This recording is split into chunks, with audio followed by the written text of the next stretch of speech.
Good morning. Welcome back to the One Celtic Fans View this morning. Celtic are taking a bit of a gamble when it comes to the Champions League. They thought that Slovan Bratislava were maybe going to walk the game last night, but anyone that watched the game, as I did, endured 90 minutes of what was potentially going to be one of the worst games of football I ever watched.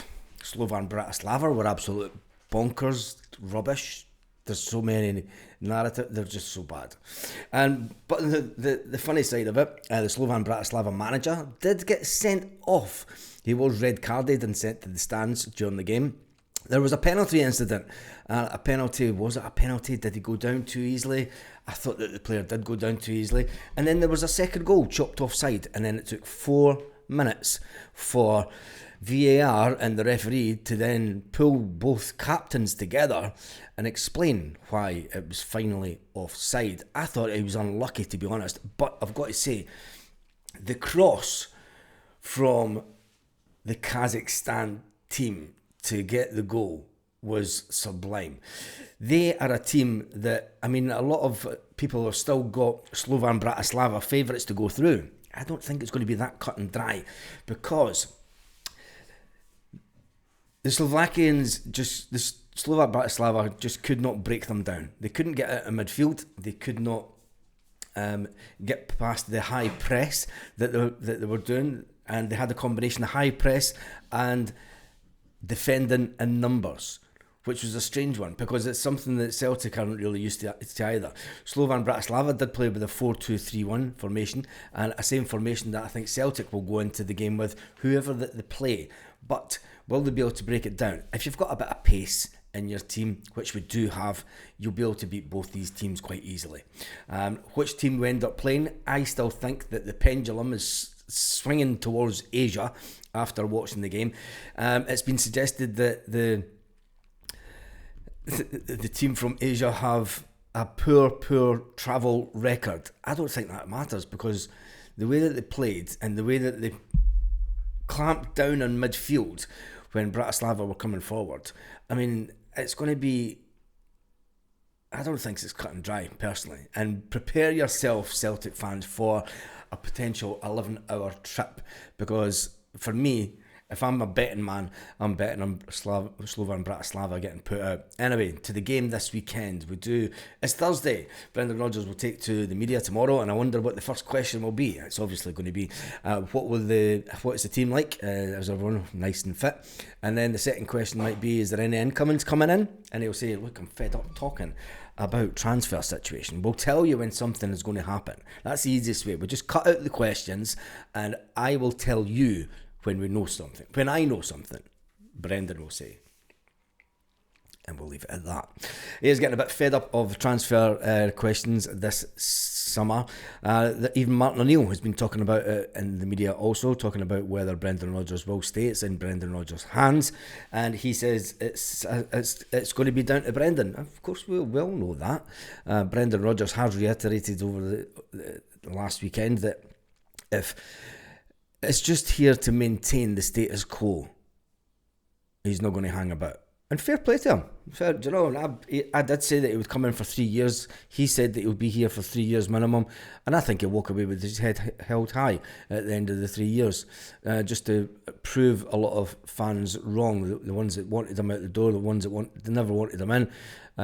But he says he would come in and do his job. And I think he's really got his mind set on it. But anyway, that's enough of that. Let's talk about Aberdeen this weekend. The Aberdeen game itself isn't going to be an easy game.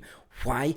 Well, Aberdeen were in a bit of a battle on game day 1 against Hearts. Yes, they were away at Hearts, and I watched the first half, and it was a complete riot of a match. It was a typical Scottish football game. Nothing like the game that I watched last night, where the tackles weren't too bad. The Hearts-Aberdeen game was a complete riot. Aberdeen had 18 fouls, and Hearts had 19 fouls against them. There was only the 3 yellow cards for Aberdeen and 3 yellow cards for Hearts and 2 yellow cards for Aberdeen, which makes it sound not too bad a game. But when you see the tackles that were going in, does Brendan Rodgers and are Aberdeen going to just be up for a complete riot of a fighting match this coming weekend when Celtic come to town? I think that they will. We'll remember how The last time we played Aberdeen, Aberdeen will know that they can have the better of Celtic, and they will not want to go through the season the same way they did last year, being the whipping boys for Celtic. They will want to prove that they're better than what they were last weekend, and they want to prove that they're better than they were last season. So it's their first home game of the season also, and with that fan base up there getting behind them in numbers again, Celtic will be up against it. Will it be an easy game? No. Will Celtic win? Ultimately, I think they will. But Brendan Rodgers will have a choice. Will he bring on Shin Yamada in a game where he's likely to get kicked about the park? Is he wrapping his striker up in cotton wool to then unleash him on a Champions League team in the coming weeks? Or is he going to ease him in to the Falkirk game in a week's time? But we'll just have to wait and see, and hopefully we'll find out this weekend what this real story is. But anyway, Aberdeen, it's going to be a tasty game. It is that early kick-off. Celtic fans will be travelling up in numbers. And with Celtic sitting third in the table, yes, we are sitting third in the table. Hearts are sitting top. We'll give them that. They've got 2 goals to the good. They've got 1 goal better than us. If Celtic had scored all their goals last weekend and we had the firepower to make sure that the goals went into the back of the net, you could say that Celtic were unlucky on game day 1 to hit the post and bar a few times. You're thinking it's got the chances of being one of those days at the office, but we did get a goal, and people are still bemoaning about the striker situation. There's a lot more pressing issues when it comes to Celtic than just the striker situation. I still think that Adam Ida at best is the number 2 player at Celtic, and people are saying, look, he's 9 million, he shouldn't be a number 2. That cost, he should be a number 1. When you look at other teams around European football, 9 million for a second choice, third choice striker is absolute peanuts. But yes, it is Scottish football and should be expecting more. Potentially no, because I don't think that it's not Adam Ida's fault that we paid the money that we did for him. There is positions that Celtic need to get players in. We all know them. They're screaming out. It's been suggested that Celtic are looking for other players. It is only 3 days and 4 hours and 9 minutes at recording this video at 8:20 in the morning Celtic part time until Celtic kick off their next game. And then with that home tie on a Friday night, the Friday night game at Falkirk, that's going to be a scream and a half. Everybody's going to be half pissed in the stadium. And they'll use this is why you cannot give alcohol to Scottish football fans when you play at 7:45 on a Friday night. Can't happen. But anyway, tell me your thoughts. Do you think that there should be drink in stadiums in Scottish football? I think there should. You can already do it in the majority of the stadiums in and around Scotland if you sit in certain areas. But what will the manager do, and what will Celtic do when it comes to player transfers? There was a lot of talk yesterday about another defender coming into Celtic. I think that if another defender does come in, it means that Stephen Welsh will be leaving the building. Stephen Welsh is a player that does want away from Celtic to get first team football. He's never going to get near the bench, even with the current squad that we do have.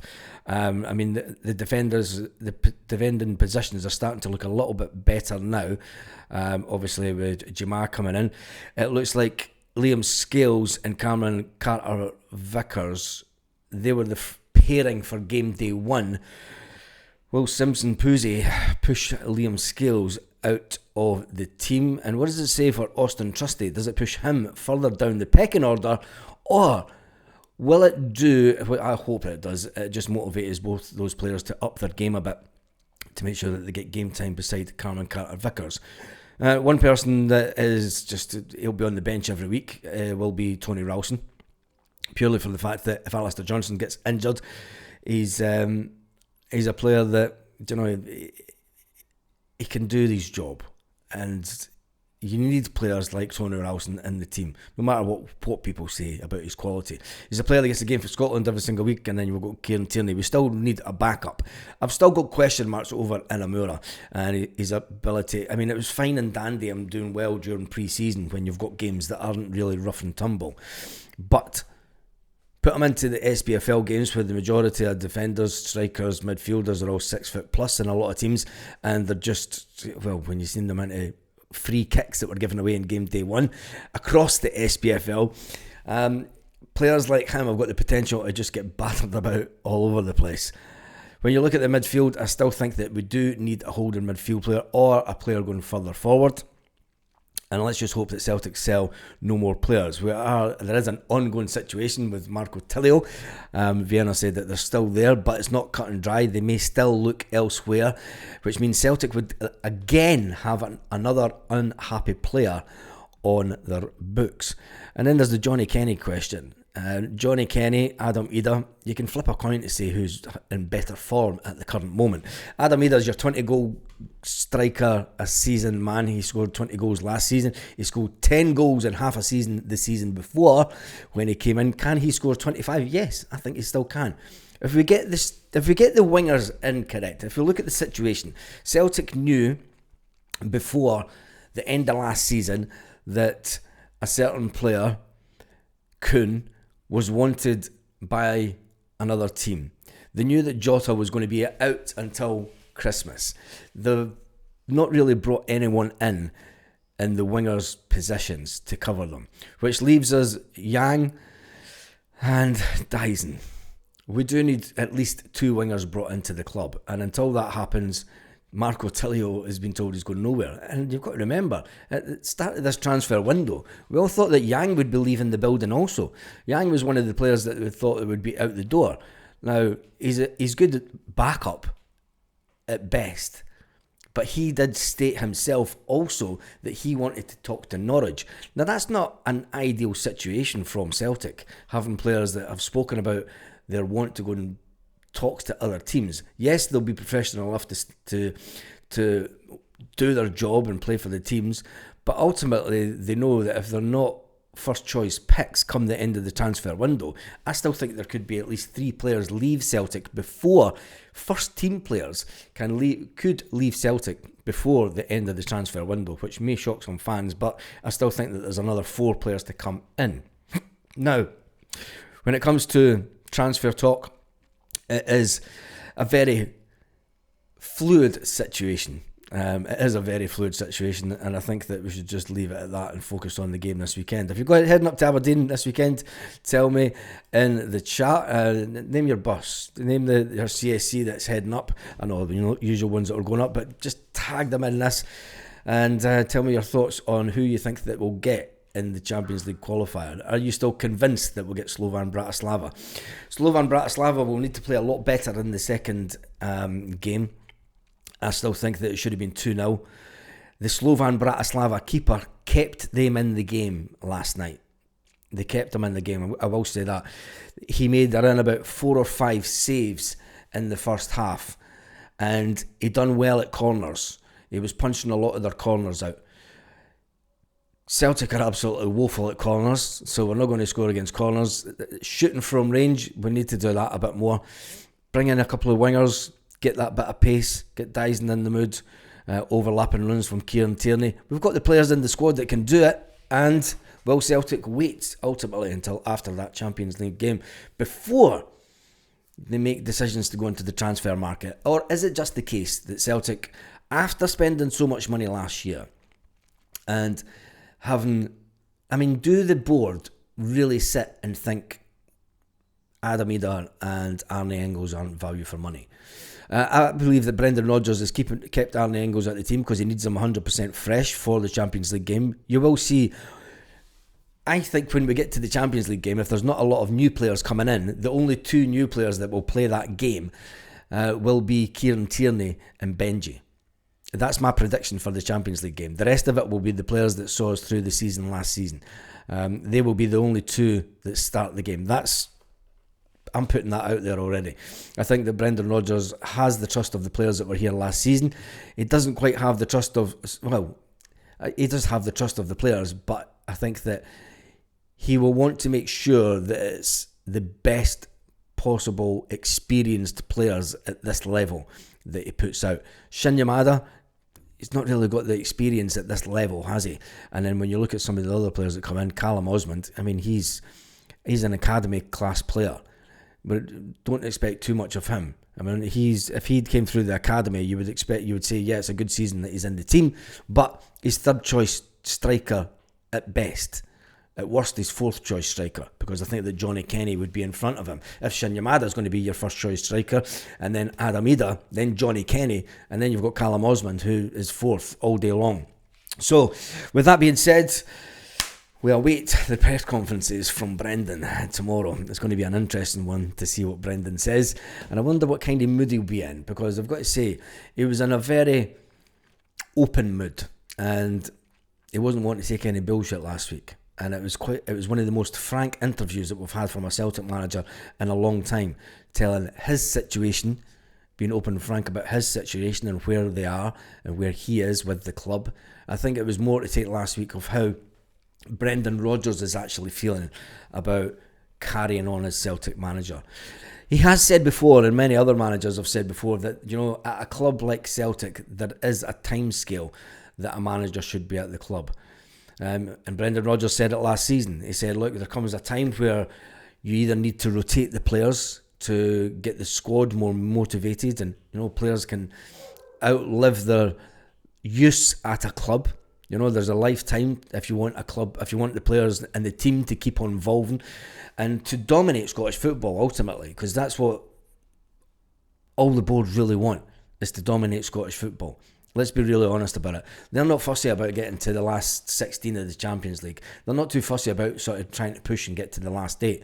I mean, that's all about prestige and manager and players' achievement. From a club perspective, they just want to get into the Champions League and just let's just take the 40 million. We're happy with just getting the 40 million and being in there. You know, and I think that's the mindset of the board members, because they're thinking, look, we just want to dominate Scottish football, win the league, keep on going, repeat, rinse, repeat, rinse, repeat, rinse, repeat. And I think after 25 years, we do, as fans, want to see the club getting better in a European context. No one never going to win the Champions League. We can dare to dream. A merry band of men in 1967, they thought that they were never going to win the Champions League, but they did. It's as simple as that. And you'll say, yes, in the modern day, when you've got players that are, when you've got 2 players in a team that are worth more than the entire Celtic squad, you're never going to win the Champions League. Well, you're just talking your own defence of Brendan Rodgers wanting to bring in better quality players and to spend a little bit more money. Are the Celtic board being very prudent when it comes to the spending of cash this transfer window? You could say yes, but they could be banking the big paydays for a couple of players late on once we've qualified for the Champions League and bring in Brendan Rodgers the bag of treats that he wants in players of a certain calibre. But it's a case of who's going to be left around at that stage of the transfer window, because players that Celtic have been linked with have passed on. And there's the David Strelic one. Having watched him yesterday, if you think that Adam Ida was a waste of money yesterday, Strelic, 7 million and no go for me. I don't care what he did last season, just like a lot of fans don't care what Adam Ida did last season, the fact that he scored 20 goals. For me, Strelic is not the answer for Celtic. Going on last night's performance away from home in Europe, and that's what you really want to be judging players on. You know, how they stand up to a team. And put it this way, when they went 4 and 5 at the 6 at the back, he didn't cope with it too well. That's what he's going to have to deal with in Scottish football, and he didn't cope with that well last night. Brendan Rodgers will be sitting watching that game and go, and so will the Celtic board, and so will the Celtic transfer department, and they would have been watching Strelic and going, I'm not being funny, Brendan, but do you know, that's the way that a lot of SPFL teams play against us, and he's not coping too well. Is he going to cope well with 6 at the back away to Hibernian, Falkirk, Livingston, Dundee United, Aberdeen? Every team in the SPFL, is he going to? His movement was poor. It doesn't give us the confidence to go and spend 7 million on him. And Brendan can't argue with it, because last night was a fine example of what the player will come up against in Scottish football. Yes, he did score 3 goals in the Champions League last year, but I think it might be a step too far going for a player of his calibre. And for me, he didn't prove it. Although they did win from the penalty last night, I think that Celtic can easily beat both teams. Whatever one does get through, I hope for Celtic's hope that the gamble pays off. By not postponing the game against Livingston, yes, I would rather get the points on the board also. Last weekend we had Alistair Johnson talk about the fact that getting the points on the board at this stage of the season is important, because when you get to the later end of the season, and the players start to get a little bit tired, we start dropping points, as we always do. We always drop points in December. We always drop at least 3 points in December, or maybe 2 points. And then later on the season last year, that was last season. This is new season. There's no talk of invincibles or anything this season, that's for sure. If you remember last season, yes, it was all talk, can this team be as invincible as Brendan Rodgers' first team? Statistically, 7 games in, there was the potential. Yes, there was the potential. Statistically, last season, 7 games in, Brendan Rodgers' team last season was statistically better than the invincible team. But then we all know what happened last season, and it didn't quite happen. There's certainly one thing: there won't be talk of invincibles this season. Brendan Rodgers and the squad might have talked about winning everything this season in the domestic game and trying to be better in the Champions League, but the reality is Celtic are kind of standing still at the moment. Can the team be better? Can the squad be better? Yes, it can. On that note, have an absolutely fantastic day, Celtic fans, wherever you are, all around the world.